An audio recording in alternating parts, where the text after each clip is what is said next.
Halo semuanya, hari ini kita masuk ke pertemuan ketiga materi algoritma pada pembelajaran informatika kelas 8. Oke, kita review dulu ya pertemuan keduanya. Di pertemuan kedua kita sudah mempelajari beberapa materi, yaitu struktur algoritma. Struktur algoritma ada apa saja ya?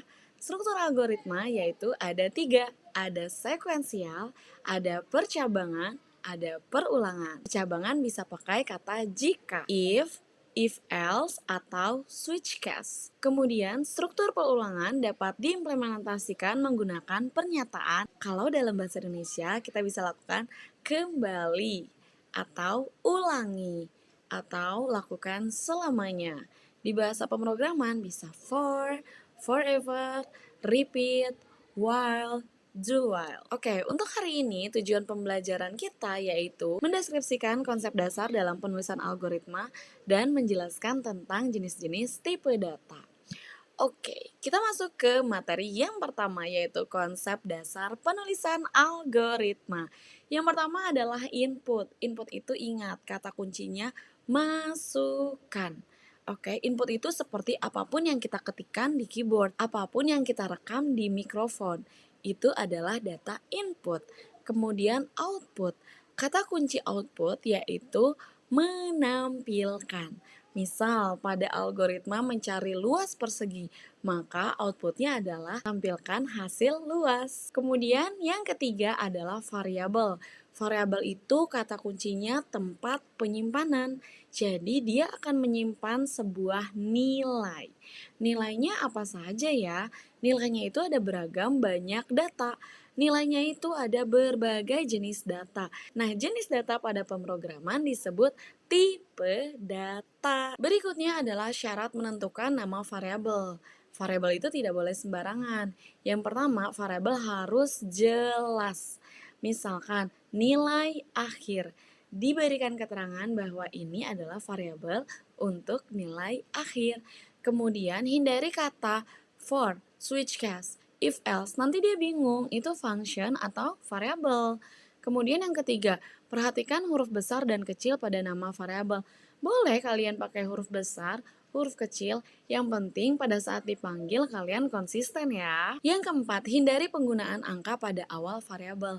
Itu tidak boleh. Nanti dia pikir itu adalah perhitungan matematika. Kemudian yang kelima, gunakan penulisan yang konsisten. Lalu, nama variabel sebaiknya tidak terlalu panjang dan tidak disingkat.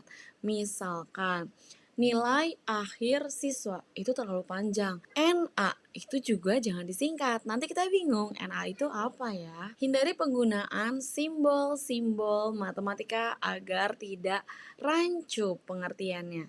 Kemudian tidak boleh menggunakan spasi. Kalau kamu mau lebih dari 2 kata, kamu bisa pakai underscore. Oke, ini adalah contoh penggunaan variabel. Penggunaan variabel yang benar di bagian atas dan yang salah di bagian bawah. Lihat nama variabel nama underscore sekolah. Kemudian kelas. Ketika dipanggil memperlihatkan kekonsistenan, yaitu tidak ada yang berubah hurufnya. Nama underscore sekolah ataupun kelas. Kita lihat di bagian yang salah. Yang salah ini nama spasi sekolah. Ingat variabel tidak boleh ada spasinya. Yang berikutnya adalah kelas. Oke, di sini ada ketidakkonsistenan. Kelas di awal huruf depan K-nya huruf kecil, sedangkan ketika dipanggil dia huruf besar. Berarti itu tidak konsisten. Oke, berikutnya adalah jenis-jenis variabel. Variabel lokal, global, konstan, teks, ataupun numerik. Global sama lokal bedanya apa sih? Kalau global itu setelah bagian library, bagian atas. Sedangkan kalau lokal itu ada di dalam algoritmanya. Kemudian ada variabel konstan, itu yang tidak bisa diubah. Misalkan nilai pi 3,14. Tetap seperti itu, tidak bisa diubah. Lalu ada variabel teks, berarti diisi teks. Kalau numerik berarti datanya adalah angka atau numerik. Perbedaan variabel. Variabel global ini ada di bagian atas, sedangkan variabel lokal ada di algoritmanya. Di bagian atas ini disebut dengan variabel global, jumlah underscore siswa yang berisi nilai 100. Artinya datanya berupa numerik. Kemudian di bagian algoritmanya ada variabel lokal, yaitu ada siswa underscore baru, kemudian jumlah siswa, yaitu siswa underscore baru. Kemudian variabel global bisa dimasukkan ke variabel lokal ketika dipanggil seperti ini. Jumlah underscore siswa dipanggil nih di bawah. Artinya bisa ya kita gunakan di lokal.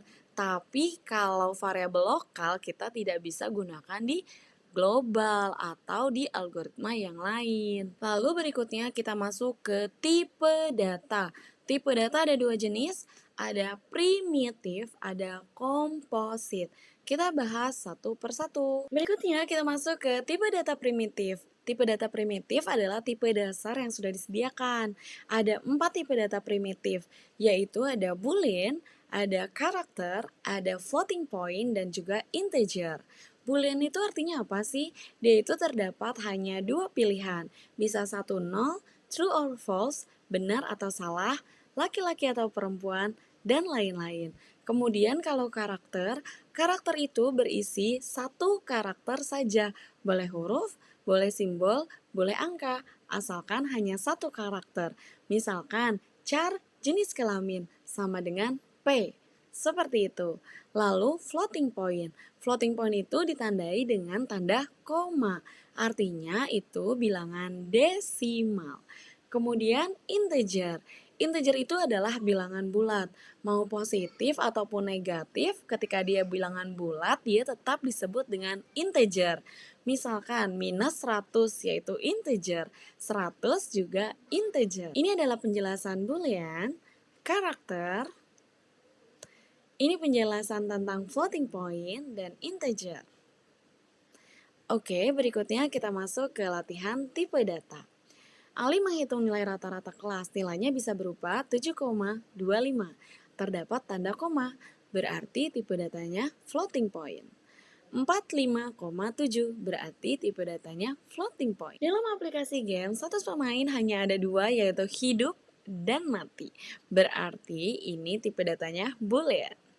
Kemudian yang keempat, sebuah program menyimpan variabel dengan tipe data X sama dengan 12, Y sama dengan 8. Jika dihitung berarti sama dengan 20. Kemudian nomor 5, tipe data floating point, berarti ada komanya ya.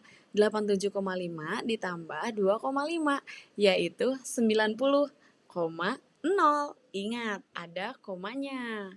Karena dia floating point. Oke, kita jawab latihan soal berikutnya. Ingat, modular. Modular adalah sisa hasil bagi atau kita sebut dengan mod. Diketahui A sama dengan 29, B sama dengan 5. Hasil dari A mod B adalah, mod itu adalah sisa hasil bagi. 29 dibagi 5 hasilnya 5, yaitu 5 kali 5, 25. Berapa ya sisanya? Belum sampai 29 nih. Berarti 29 dikurangi 25 berapa? 4. Berarti modularnya yaitu 4. Kemudian boolean. Boolean P15 lebih dari 10 true and Q10 kurang dari 15 true. Berarti hasilnya true. Lalu floating point, ingat ada komanya. P sama dengan 12,5 dan Q sama dengan 2,5. Maka P dibagi Q adalah 5,0. Ingat ada komanya ya. Oke, sekian pertemuan ketiga kita kali ini. Semoga bermanfaat untuk kalian dan kalian semakin paham ya.